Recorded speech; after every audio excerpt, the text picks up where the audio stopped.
ಭಾಗ 1 ಮತ್ತು 2ರಲ್ಲಿ strong personality ಇರುವಂಥ ಮಹಿಳೆಯರು ಯೂಸ್ ಮಾಡುವ ಹಲವು ಪದಗಳನ್ನ ನೋಡಿದ್ವಿ. ಇನ್ನು ಉಳಿದ 2 ಪದಗಳನ್ನ ನೋಡೋಣ. 7ನೇ ಪದ, I am proud of my self. ನನಗೆ ನನ್ನ ಬಗ್ಗೆ ಹೆಮ್ಮೆ ಇದೆ. ಸ್ಟ್ರಾಂಗ್ ಪರ್ಸನಾಲಿಟಿ ಇರುವಂಥ ಮಹಿಳೆಯರು ತಾವು ಮಾಡಿರೋ ಅಚೀವ್ಮೆಂಟ್ನ ರೆಕಗ್ನೈಸ್ ಮಾಡಲಿಕ್ಕೆ ಟೈಮ್ನ ಎತ್ತಿಡ್ತಾರೆ. ಅದು ಸಣ್ಣದಿರ್ಬೋದು ಅಥವಾ ದೊಡ್ಡದಿರ್ಬೋದು, ಅದನ್ನು ಸೆಲೆಬ್ರೇಟ್ ಮಾಡ್ತಾರೆ. ಒಂದು ಸಣ್ಣ ಕೇಕ್ ತಂದು ತಿನ್ನೋದಿರ್ಬೋದು ಅಥವಾ ದೊಡ್ಡ ರೀತಿಯಲ್ಲೇ ಇರ್ಬೋದು.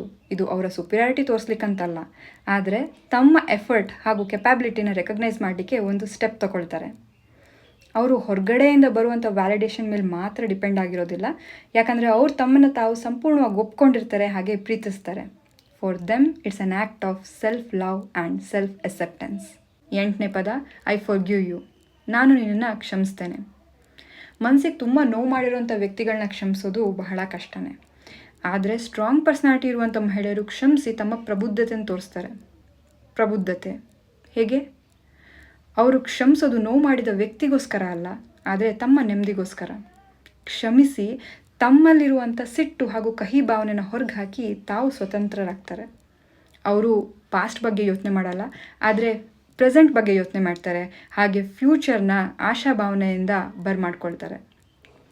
ಕೊನೆಯದಾಗಿ, ಇಲ್ಲಿ ನೋಡಿರುವಂಥ ಎಲ್ಲ ಪದಗಳು ಸಿಂಪಲ್ ಅಂತ ಅನಿಸ್ಬೋದು, ಆದರೆ ಬಹಳ ಅರ್ಥಪೂರ್ಣವಾಗಿದೆ. ಯೋಚನೆ ಮಾಡಿ ನೋಡಿ.